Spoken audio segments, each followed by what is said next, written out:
Hello guys, welcome back to the channel. In today's video we're looking at CapCut. Yes, CapCut is a simple editing tool that most people use or can use to do most of their editing when it comes to video or content creation. But then when thrown in front of you or when starting to use it the first time, it might be a bit overwhelming. But that's why I'm here today. So now let's look at this right side here, the play space.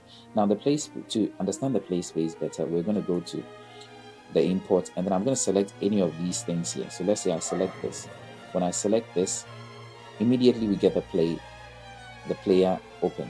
Now this play space, you can see previewing. Previewing video means that this is just a preview of the video before it goes into here. So once I put this one inside here, now it's player. All right. So let's revert. So here we can preview the content in the media space that we're about to work with over here. Now, then exports still frame. If you want to, if there's a particular screen grab you want to export, let's say we've got into this part, I can click on that to take a screenshot of it and then send. Yeah, but not really important though, but it's good. Then here we can see the time that is playing, the time in the video that is playing, and then the total amount of time. Here is the audio that will be playing. So if we play this, you can see the audio and it's going to show you the channel. So if the channel the audio is coming from is the right channel, you're going to find it here. If it's left channel, it's going to be found here. Now let's play something and you see exactly what I'm talking about. You can see that up and down. Now this is going to come in handy because it's going to help you with something. Let's continue. So then here also full. With this, what you're doing is you can select the quality of the video depending on the PC you're using. It could be fast, slow, or maybe not too fast because it's not that powerful. But this just pertains to the quality of the playback. So if you want the playback here to be not as quality as possible so that you reduce the pressure on your PC, that's actually fine. It's going to be smoother to just play back the video without stressing your PC. So if I select this, nothing is going to change. It's only happening whilst I'm editing or playing back.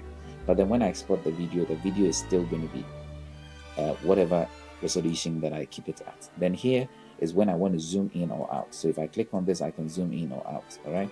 Then here is the aspect ratio. Now aspect ratio does not apply to content that's here, but if I select here, I can have the aspect ratio show and then I can change it. So if I change this one to 16:9, which it already is, nothing's going to happen. But if I change it to 4:3, we're going to have it crop in. So it's cropped in, but then the video is going to stay on the screen at all times. So if I come here and I put it around this 16:9, you can see that the aspect ratio of the working space has changed, and then we have the video in the middle. Then I can stretch it and keep it wherever it is that I want to keep it. All right, so in this example, we're just going to keep it our original. And then here is to make it full screen. So if I click this, we have a full screen view. Okay, that's everything you should know for the player session. Now let's jump to the right hand side. Now this right hand side, it only shows detail when there is nothing inside here. But like I said, here is called the attribute window. So this is an attribute window. Like it gives attributes to everything that you're going to do on the side. So let's put now a clip inside here. Like I said, these are called clips. When you hear me say clip, this is what I'm talking about. When you hear me say timeline, this is the space I'm talking about. Or working space, this is the space I'm talking about. So now let's go here. Once you put a video here, about 90% of the things you can do to the video you find in this space. What do I mean? What I mean is that, let's say I put this video here. If I want to change audio, like the audio in the video, not this audio in the left side. This is audio that is coming in from media. But here is if I want to change anything that pertains to the audio, it can be done here. The speed, it can be done on this. The animation that will be used on this is here. So everything you select here, all attributes that can be changed or altered can be found here. Let's go into what few things we can do. Now basic. In basic, we have several things. You can change the scale, the rotation, the position. What I mean by scale is how far this is. If you want to zoom in, you can zoom in that way. Now while at this, let me just take some time to explain these diamond shapes you find here. Now, these diamond shapes are called keyframes. Not to confuse you, what it is, keyframes are put in the beginning and in the end of content to change when you're changing position, you're changing rotation, you're changing few things, and you don't want to be the one manually changing all these things, but you want them to glide or go into um, the changes to go on within a period. That's when you use keyframe. Now, a quick example is putting this at the very beginning. I can click on keyframe over here, and it's for the whole of transform. If I click on this, you can see that everything is inside transform. There's blend, there's stabilize, there is reduce image noise. All these things are within they're within this, they're within basic. All right, but for transform, I can put a whole keyframe for just transform. So if I click this, it's for the whole transform. If I click on this, it's for only scale. So let's look at a quick example. I'm just going to select keyframe for the whole of transform from here. So that means when it starts playing from here, it should stay this way. Now let's come to somewhere around the 1 minute mark, and then let me now increase the zoom. So it means that between here and here, it should do something. Okay, it should try to pan in till it gets here. So it's going to be zooming in from here through till it reaches this point where it assumes this very scale that we're looking at. Now let's look at what it is I'm talking about. So if I click on play now, you can see it gradually zoom in. So it's going to be zooming in until it reaches that very keyframe that I set. All right. If I bring the keyframe forward here, it's the same keyframe, but look at how fast now it's going to do because I brought it closer. If I press play, see zooming in a bit faster. If I bring it very close, it's going to zoom in immediately because I've just said in the beginning it should be like this, and then a couple of seconds after it should be zoomed in the way I said it should. So look at this. It's very fast. So basically this is what you're using keyframes for. Now I decided to put this out there so that we do not get confused, because it might come in handy when I'm explaining other videos. Now I'm going to take them out now. Then same here, like I showed before, we have transform, we have blend. So if you have blending modes you want to go through, you can select the different blending modes. All right, now I'll show you a few tricks later on with CapCut, how you can do some few tricks. Now there's stabilize. If your footage is not stable and you want to stabilize it, you can click here, you can get some stabilization options. You see it immediately trying to stabilize it, but I'm just going to close it. Then we can use noise, we can do reduce image noise, optical flow, we can several things. If you have to do camera tracking, which we're going to talk about later on, you can do it inside here, motion blur, canvas, all that. Then on the next side we're going to see background removal. So remove background. If we click on this, we can see that unlike in the case of the piece, the mobile, auto removal is already selected. Like auto removal is free, it's not under pro. In the mobile version it is pro, but in the PC version it's not. Then chroma key is also here. Now we're going to just do a quick example. I'm just going to keep this image here, spread it across, and select this so that we do a quick example. So if I select auto removal, let's give it time, and that's it. Boom, it has removed the background from there. This is how easy or simple it can be. On the other hand, if you select customize, you have to do it yourself. Then chroma key, similar to what I was explained, you can select this, select the image, and then you can select this picker here. So you pick the color that you want to adjust, and then you bring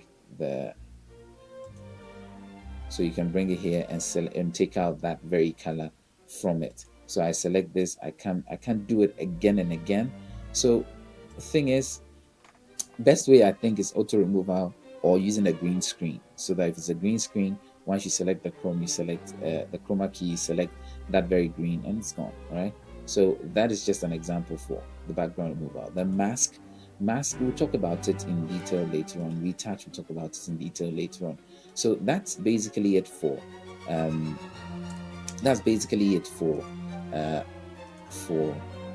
video.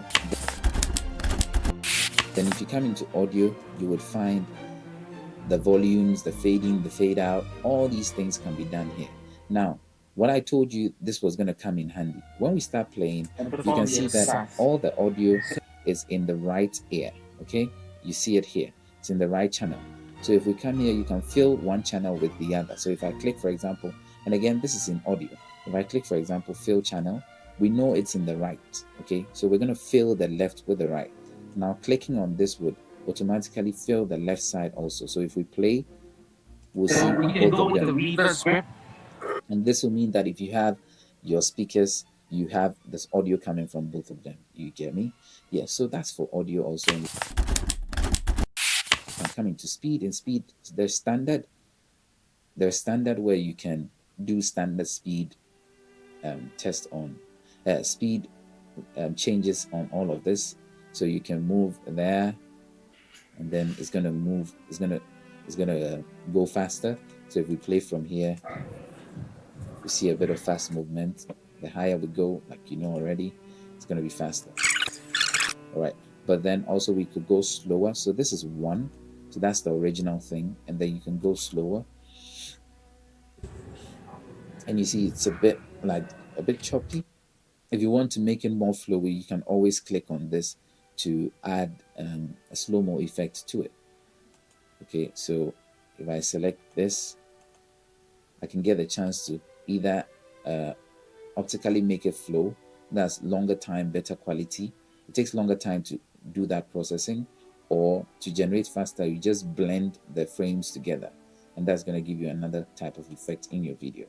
So that's for speed also. Or you can come into curves and then use some of these customized ones. You can customize your own or use any of these. Now, these we're going to explain how you can use them in video later on in a later video. Then we can come to animations for the same video. So wait, let's go into speed and then take it back to normal. Right now in animations, this is animations for how this video would come in and out of frame. Now, animations can be used for both video, text, stickers, all of them. So I can select this, for example, and say when it's coming in, it should fade in that way. So you see the fade in effect, and then this shows how long it should take to do that. Okay, so if I do that, it's going to take a bit more of time. Okay, and if for out is when it's going out. So immediately when I select this, it's going to come down here, and then for the right hand side here too, we can play with this to show how fast it should take. So it's taking the next video time. It's going faster, and that's basically it. And combo, you have things going on at the same time. So like that, it's happening within the video. I'm going to. So it's happening within the video, like that, in play and all that. So adjust is where. All right. So adjust is where you alter. I'm gonna undo some few things that we did. So adjust is where you adjust so many things. If you have lots, you can put them here. Now in the later video, I explain what lots are. Then here, if you want to protect your skin color, natural skin color, you can always toggle this on. And that means that those effects that you're applying, for example, I apply this and then I keep my skin natural. You see the change there. Look at it. You see the color is applied to my skin, but once I select this, my skin goes back to its dark original. So that's it. You can come here, play with the exposure and all of these. Then AI style, I never really use it. If you want to use curves, you can always use curves, color set, color wheels, all those. Okay, so now